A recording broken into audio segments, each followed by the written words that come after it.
Wednesday, May 14th, 6:20 in the morning. Going to pick up Jeff, and off we go.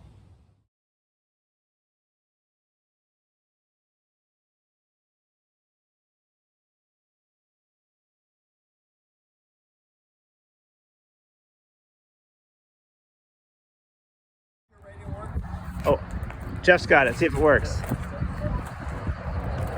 All right, we just met Country Mercantile in Pasco. Loaded the extra stuff out of mine because I was really overloaded, and set it up inside Dad's. She's got an amphibious skiff on the trailer he built. He'll be towing it, this truck, with his homemade camper. And I'll be towing the vertical axis turbine with the Jeep. All right.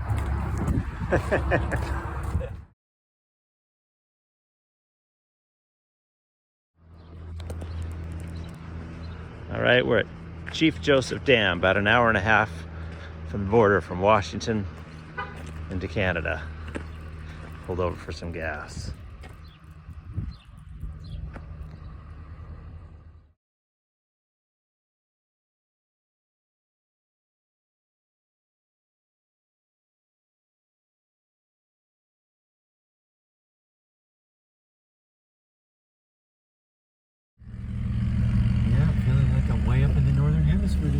Here we are crossing the border into Canada.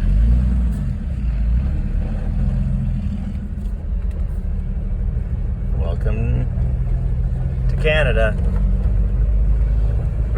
Beautiful British Columbia.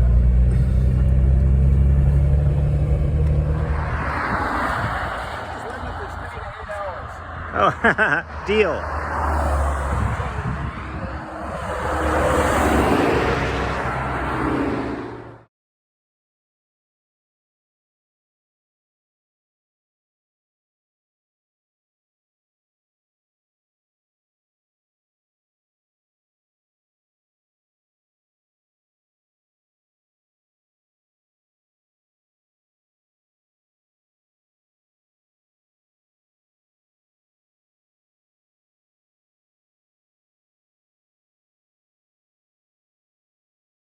Now it's a video. Next, Kamloops Lake, British Columbia. Or are we past Kamloops Lake? I don't know. Oh, it is? All right. The town's called Savona or something. Had to use the jerry jug to make it here. The Jeep was doing about 10 miles to the gallon, and it only holds about 15 gallons, so about 150. What's the $150 button?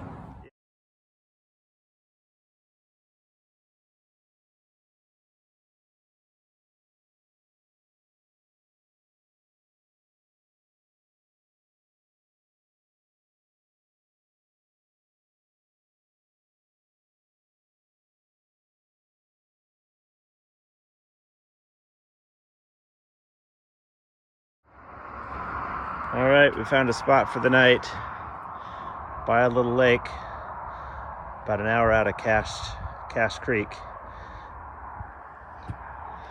And we're gonna have dinner. We got some steaks.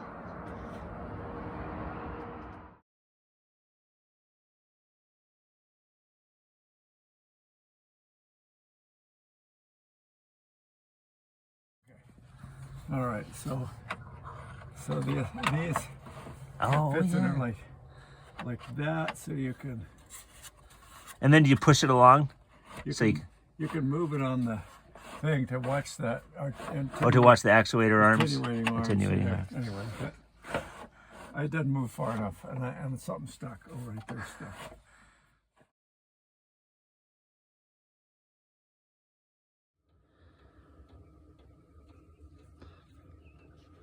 It's our second morning on the trip. Just woke up. We're about an hour northwest of Cache Creek. Dad's got the lay heater going in the camper. Jeff's sleeping back here in the boat. Beautiful, quiet morning.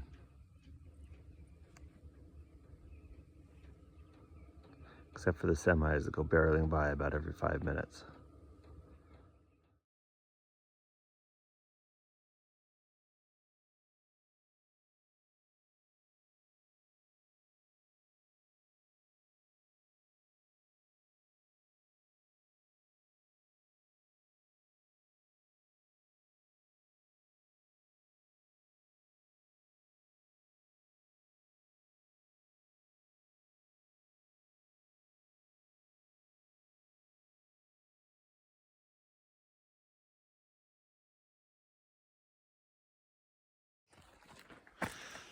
All right, just made it to Fraser Lake outside of, what's that place? St. George? Prince George? Oh, yeah. We were Prince George. That was 50 miles ago. That was. St. George. And, all right. Oh, I know. We stopped where we got silver and stuff was Vanderhoof.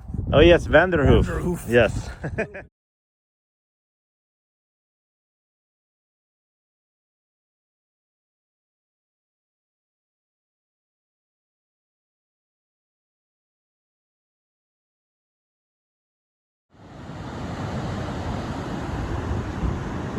There's my Jeep there. Dad and Jeff actually took that turn over that bridge, and I think they were checking to see if they can turn around. An amazing river here down through this rocky gorge.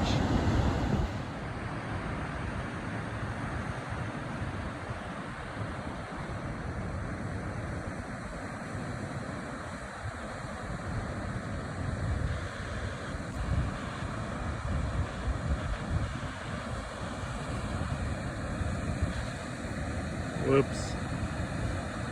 Turn around.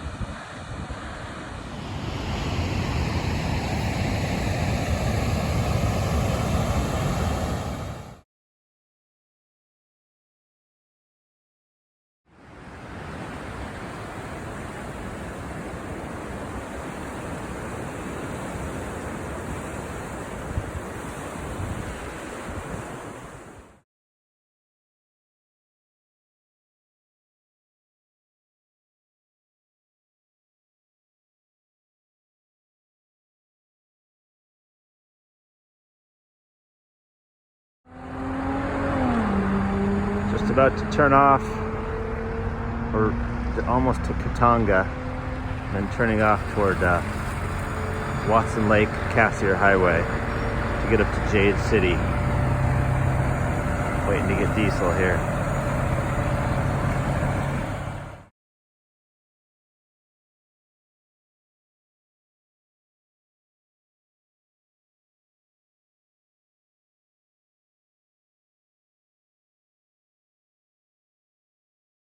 Here we are for tonight. We just turned on to the Cassiar Highway, and we're gonna make some steaks.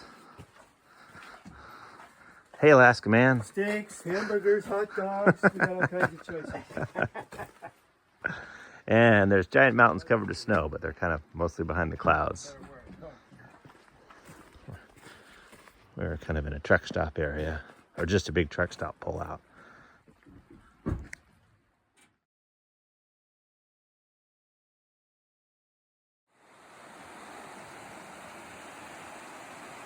Our camp spot for the night. Surrounded by mountains that are covered by clouds.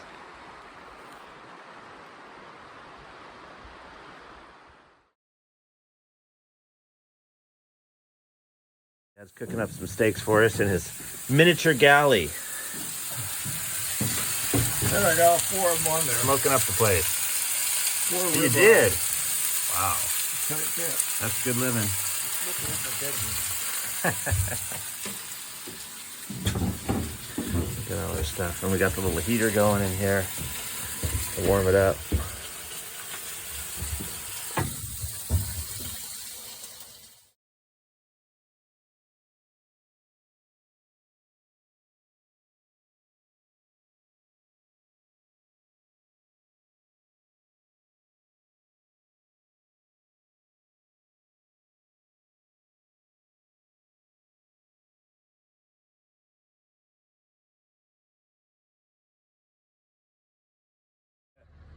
All right, where are we?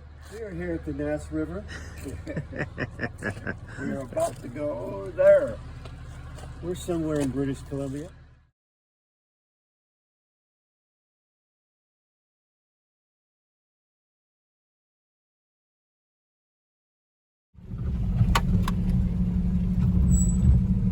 Bears right there at the gas station. 3 grizzly bears. I believe. Where'd you go?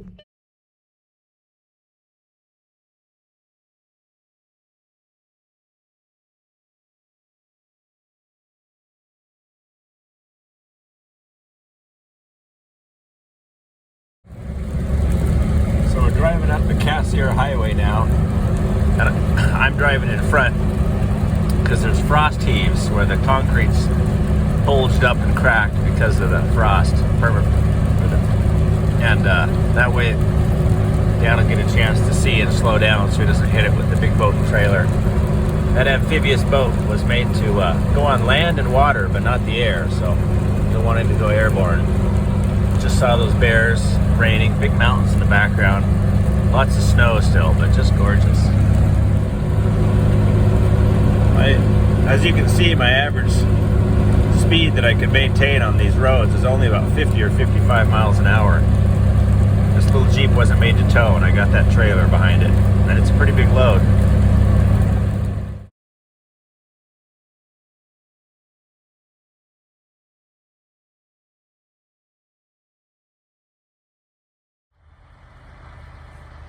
Just coming up on Bell 2. Rainy, not too many frost heaves in the road.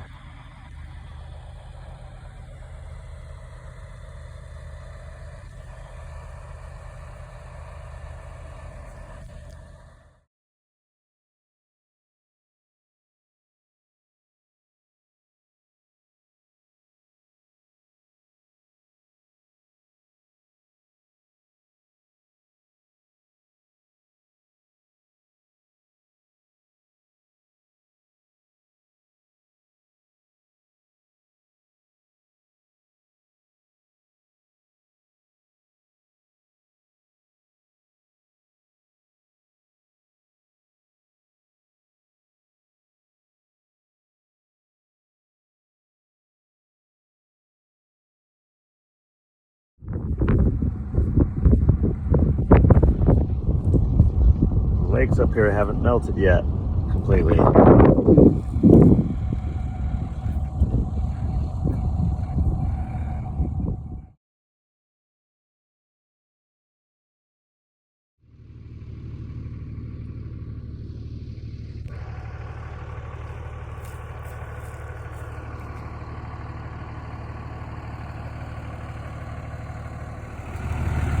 We're getting a little bit of ice, snow to put in our cooler.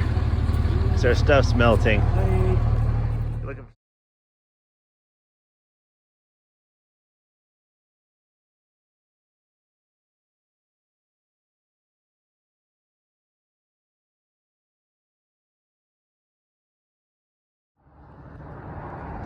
All right, we're at Jade City, almost a tee up to where the Alaska Highway is. I stopped to look at some of the rock they dug up here. So next stop is, I'm videotaping, next stop is the Yukon. We're getting close to the Yukon now. Yep, yeah, Yukon territory. Why isn't that amazing?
All right, we just crossed into the Yukon and left British Columbia.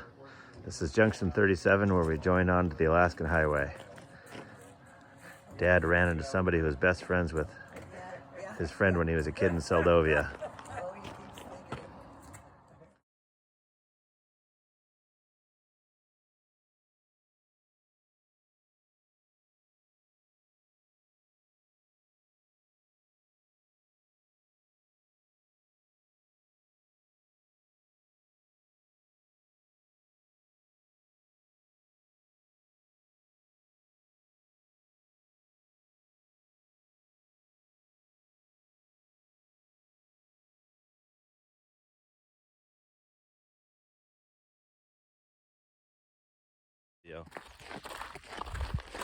At the rest stop, we just made it onto the Alaska Highway. We're in the Yukon now, stopping for the night here. We're walking down to the rest area, parked up there. Go down and check out the creek. And I have my bear spray. So the Parsons says, okay, I'll make you a deal. You read a page and then you can take it out, tear it out, and use it for cigarette paper. So then the story goes, he says, I started reading more and smoking less. And pretty soon he got the spirit. And then the end of in the story he says, and he became.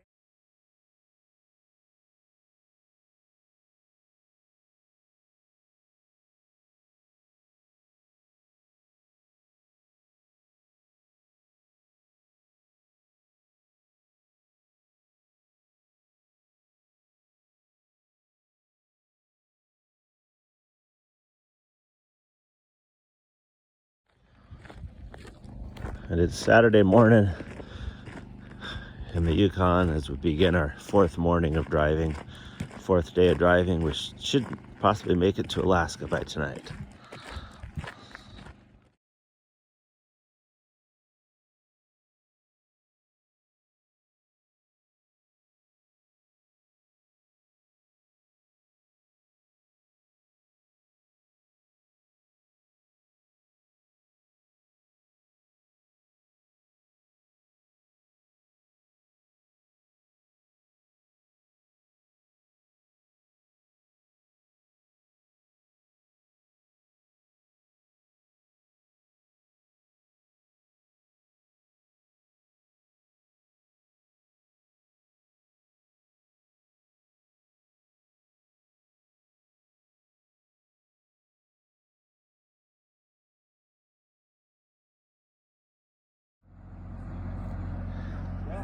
A day or two ago, Dad hit a spruce chicken, a pheasant, with the car. Didn't make it out of the way in time, and this guy just pulled up behind us and said that he was running behind my dad, and he pulled over and he picked it up and he ate it. He cooked it and ate it. That's pretty funny. We're just past the little Tlingit town of Teslin. We've got about 180 kilometers until we get to Whitehorse.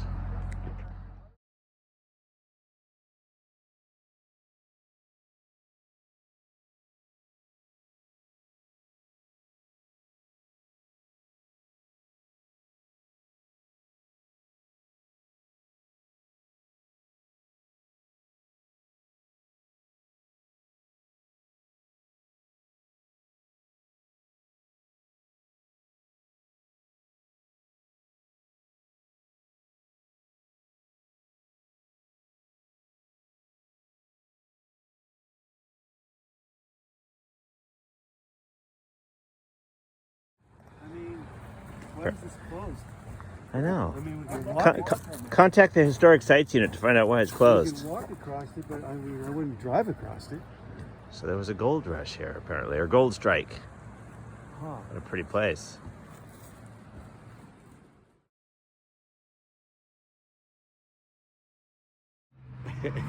We just found out that Sam McGee was the pioneer road builder for this road.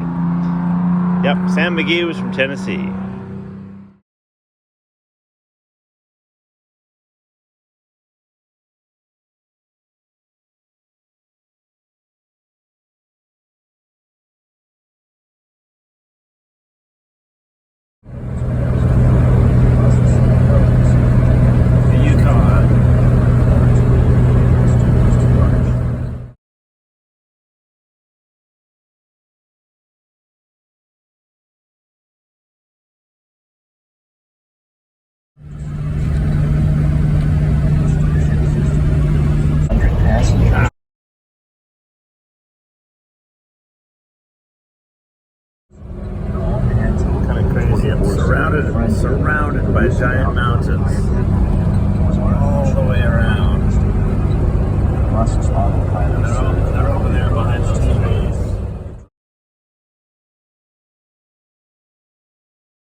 just on heading west from Haines Junction. What a view. Kluane Lake. Just surrounded by gigantic snow-covered mountains. So I called Preston. Yeah? And I got it into my phone to go to his address, so that's Nice. how much set.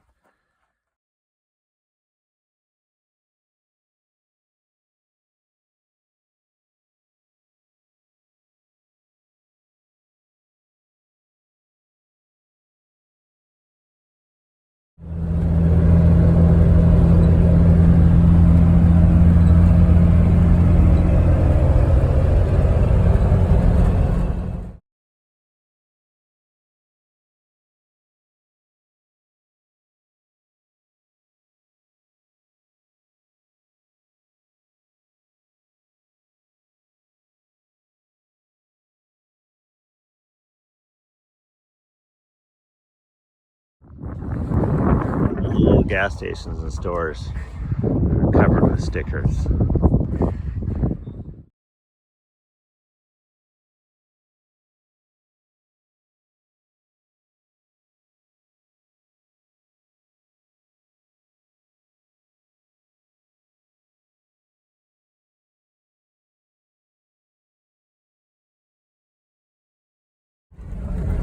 Okay, we just went through, was it Beaver Creek or Beaver Valley? And now we're just about to leave the Yukon. This place is called Snag Creek, and right here is where the lowest temperature,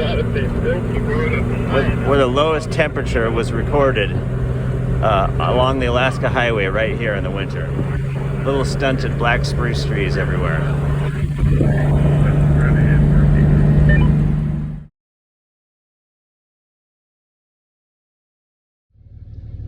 So we're just leaving the Yukon. We're about to cross the border back into Alaska, and this is called Snag Creek.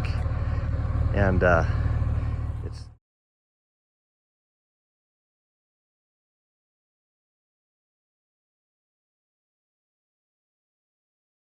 I'm gonna videotape for a minute. So here's an example of frost heaves. So we're doing about 30 miles per hour. There's all these big lumps in the pavement where frost has caused it to swell up, and sometimes breaks the concrete. So every few hundred feet there's a flag where the concrete's buckled up.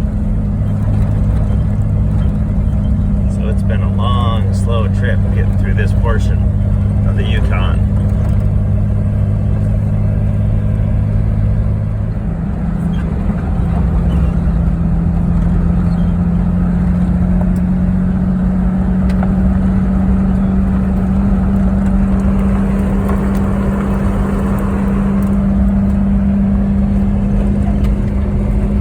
Well, we're going to remember the experience of driving through the frost heaves at 30 miles an hour for hundreds of miles. I'm not sure what I want to remember. Maybe.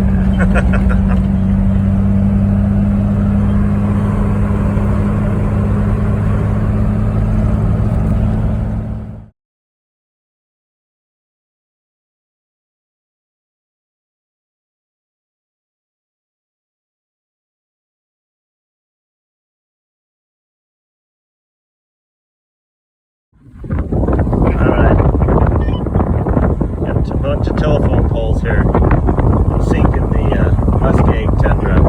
They're all crooked, sideways, and sagging.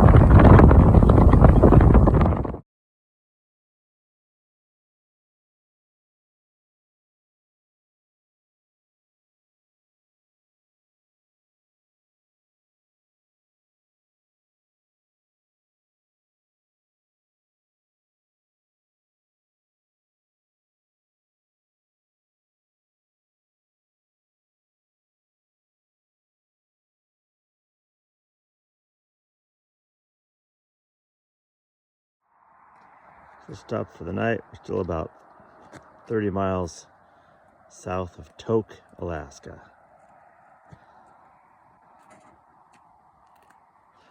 There's a beautiful sunset, and we're surrounded by a beautiful mountain range. Back there's the Yukon.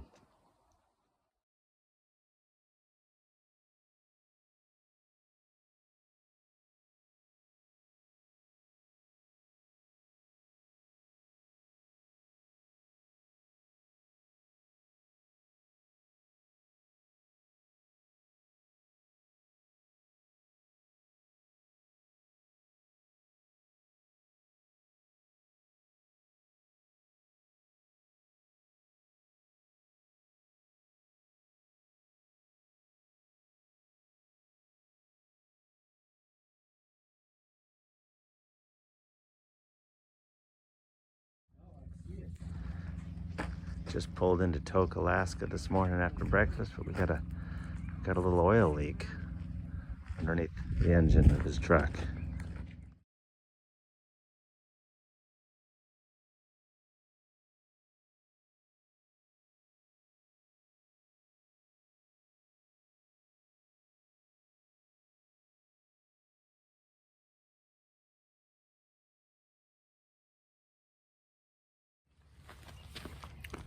So we pulled into Tok this morning, and as we pulled into the gas station, Dad noticed transmission fluid leaking out of the engine. And it's Sunday and every place is closed. So we came across the street to the Tok Automotive, which was just across the street.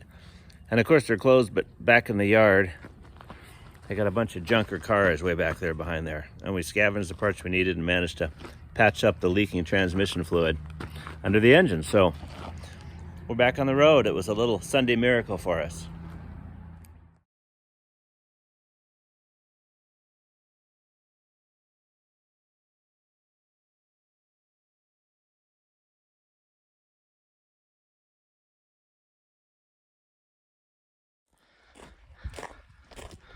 Walking back from the woods, you just don't care for rest areas with bathrooms that are locked, especially when there aren't very many of them.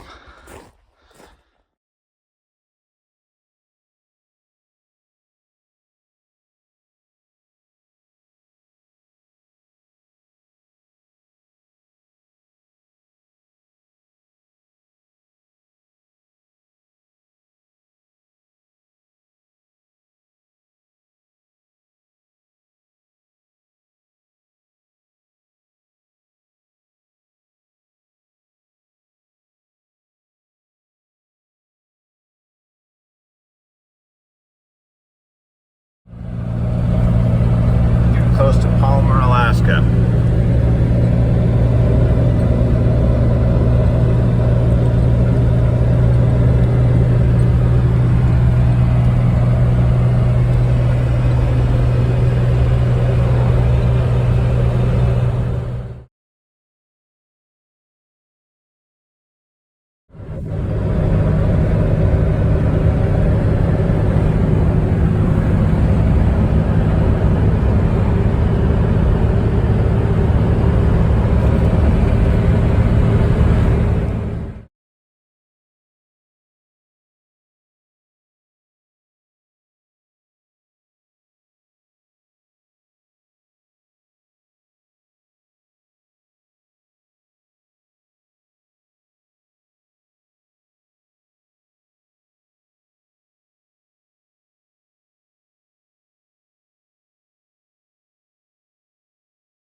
So Dad's got a friend in Palmer, Alaska, Preston. He actually bought and built the sister ship of the Kimura.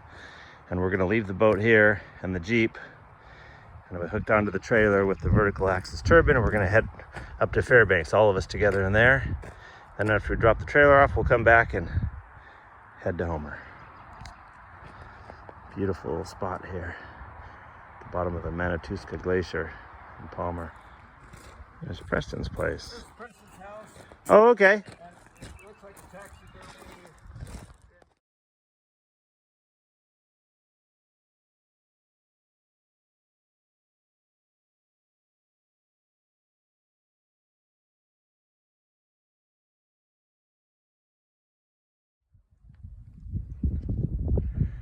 just drove from Palmer, Alaska, jumped into my dad's truck, switched to the trailer, and drove through Denali National Park and up to Healy on our way to Nenana, which is near Fairbanks. And we're actually Jeff's gonna sleep at the hotel. We use the showers, and then Dad and I will sleep in the camper tonight. And we made it by almost 10 p.m. It's a little cloudy. The sun hasn't gone down yet, though.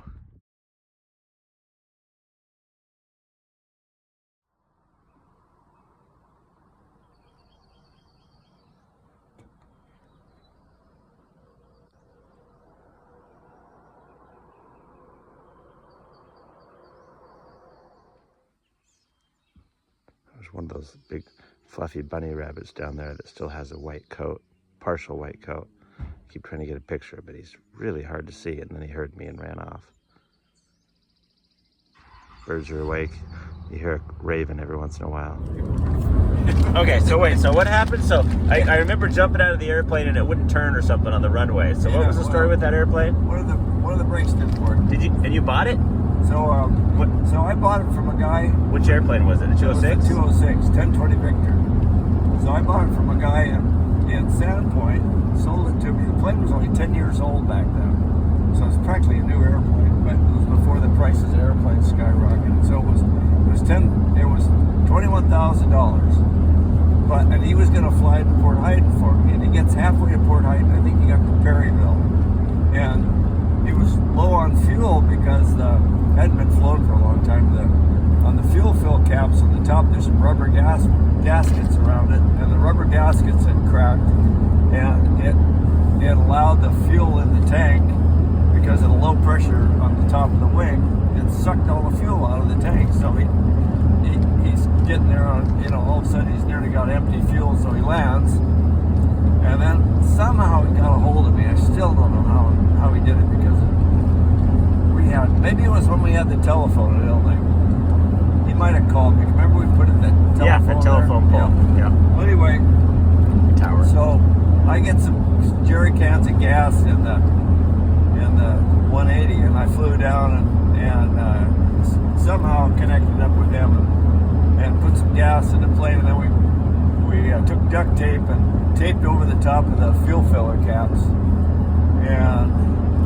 and he must have, it's kind of vague, but I think he flew to Port Huyton, and I can't remember how I dealt with the fact that now I had two airplanes to fly, but there was only me. Yeah.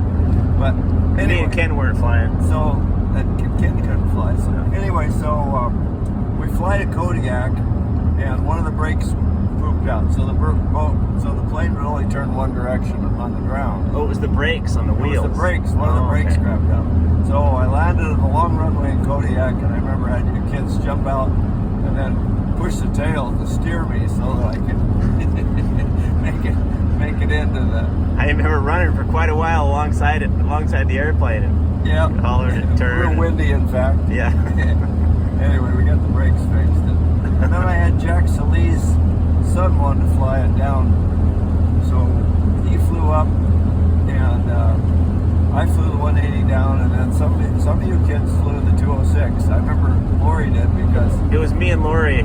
Oh, because that was that guy that wanted to stop and look at every single time he saw an eagle. Yeah, I was like, oh man, and yeah, after about an hour, we were just praying that we'd see no more eagles. That was a long flight home. Remember, we got lost in the fog and Yakutat, separated. Oh yeah, we didn't have any nav systems those days. Anyway, but we made it. All's well that ended well. Yeah.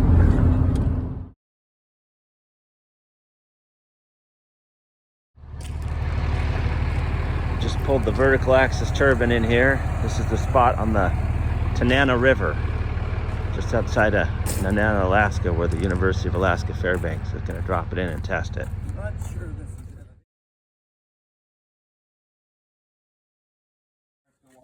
it. Yeah. And then these, I numbered. These are how it's going to sit on the. These were too tall, but I could have got it here, but they couldn't get past that. Okay. So I had to take them off, but they just bolt, and there's A, B, okay. C, D, or 1, 2, 3, 4. So, and then on the top is that little plate that sits up here, and then there's a shaft that's right here. Okay. And the shaft.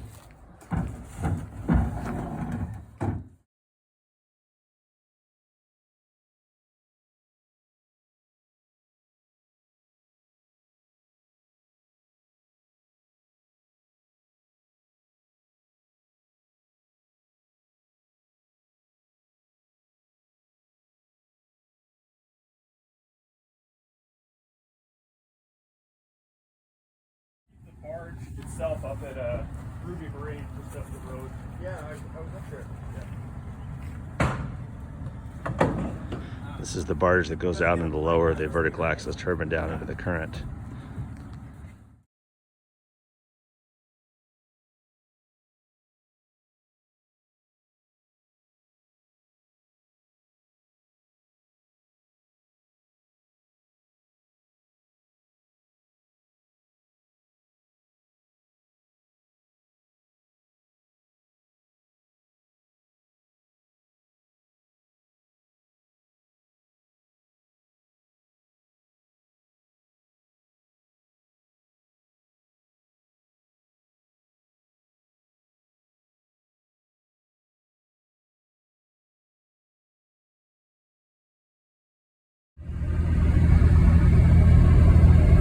So we got back to Palmer and we connected the boat up to my dad's truck, and the trailer's gone, and now I'm light and easy, and this is turning an arm the Pacific Ocean, and we've got about 4 hours and we'll be in Homer. Fix the trailer light wire as well on the trailer there. One wire needed to be fixed. So now Dad's brake lights and everything worked. A gorgeous view.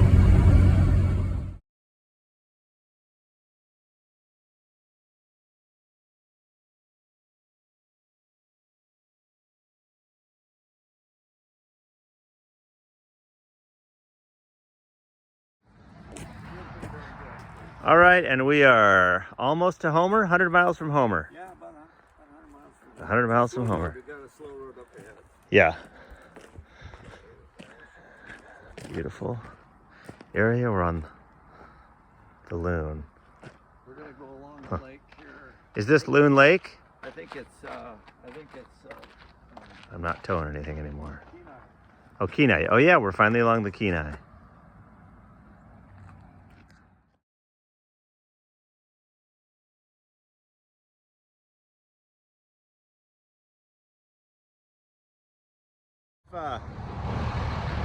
There weren't all these hacked down trees right here.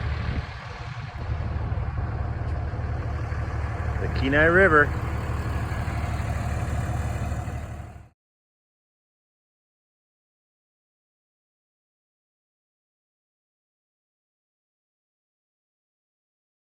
Okay, we're at Cassiar. Yeah, Cassiar River. We used to bring the boat up, fishing, drifting up Cook Inlet. We'd come up Cassiar River. You and Grandpa? Yep. And we'd anchor in the river in front of the... So just out here? Yeah, just out here. And there was only a post office and one store, I think. Yeah. But then we'd take the skiff and we'd go up Cassiar River until you got to Crooked Creek. And this is Cassiar River, so one up there? Yeah. Oh, except that I don't know where Crooked Creek this may be further because the road wasn't here then. Oh, yeah. A little dirt road. Yeah. And then we got sport fishing up Crooked Creek, and with me and Dad. Yeah. That's where we found the first daredevil. Wonder what that kind of lure is this? Turned out to be the best lure I ever had. Let's go peek over and look at the river. Yeah. So the long here is where you used to stop all the time and go. Well, this was. We were fishing up Cook Inlet. Oh, you were okay. Yeah. So we were drifting for red salmon up Cook Inlet early in the spring. So then you were like a teenager? And then no, I was littler than that. I probably wasn't 10 years old yet. Oh, okay. And we'd anchor in the river, probably downstream, and then we took the skiff up until we got to Crooked Creek. And in a while here we'll go over Crooked Creek. You'll see it. Very nice. So I have a feeling that the old town used to be further downriver than this right here. Yeah.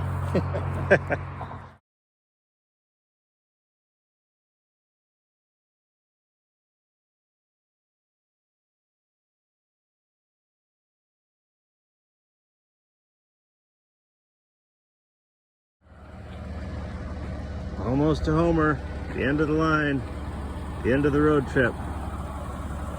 There's a volcano, Mount Redoubt, Iliamna, and Augustine's way back there behind me somewhere.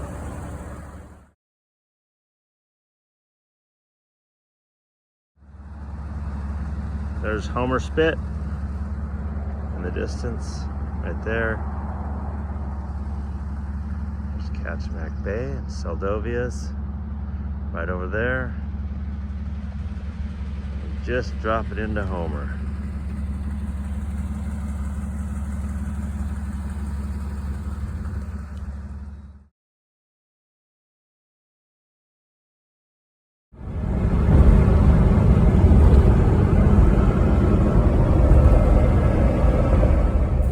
Monday the 19th. Just arrived, and there's the Camorra. Took 6 full days of driving, although we did temporarily take a spur and split cars up to Nenana, almost to Fairbanks. Here we are.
Grandpa Gene had the first Jeep in Seldovia in about 1950. I'm just about to load the second Wadsworth Jeep onto the Tustamina ferry.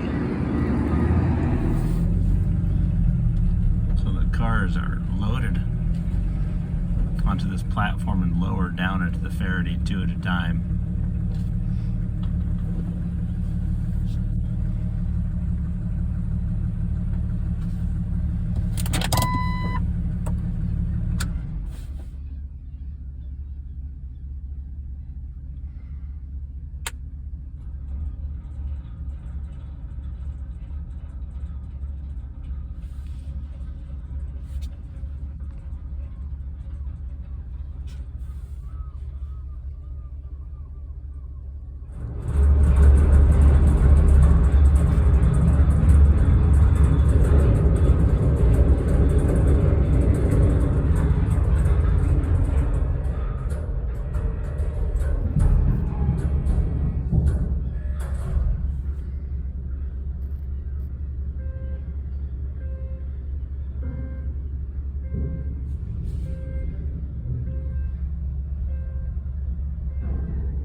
Rotate us around. It looks like we're gonna have to back out.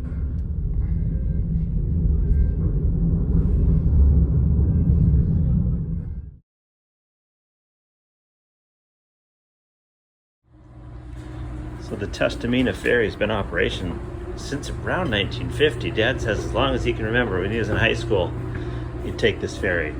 They have cool little staterooms. Oh yeah, there's the kitchen. 1964. Maybe that's when it went into operation, when my dad was in high school. So 1964.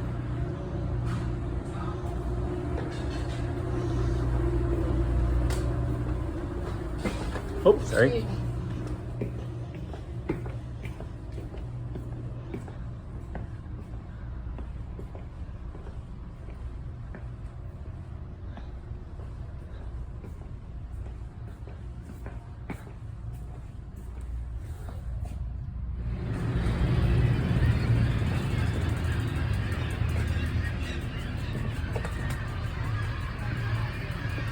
I can guess what that sprinkler's for. Keep the birds off the deck. Yeah. That's my best guess. I think you're right. Because they do create a mess.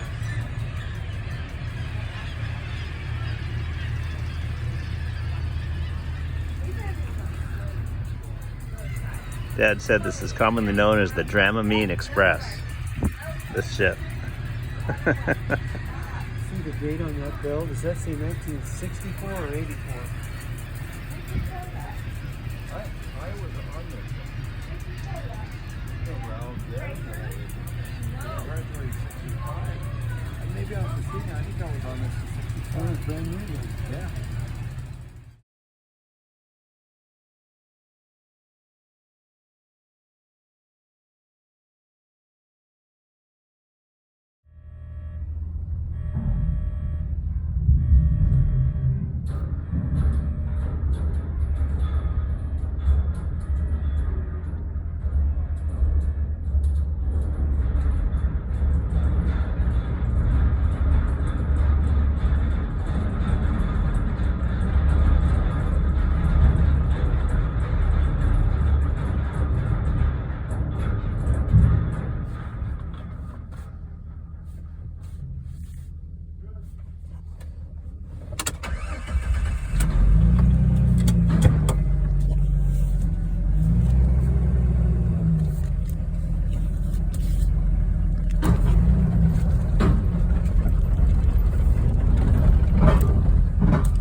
Squirrels on it.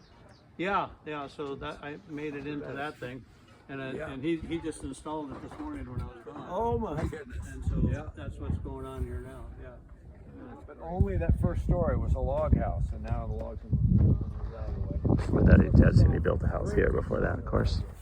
And this first was right over the deck, the cloud pile. Up the clouds over the side. Hey, Dad, our pilings are still here. Yeah, they are. Seemed like there were 3 of them. I can't remember. They don't have to worry about floating away because I don't think they float. Nope.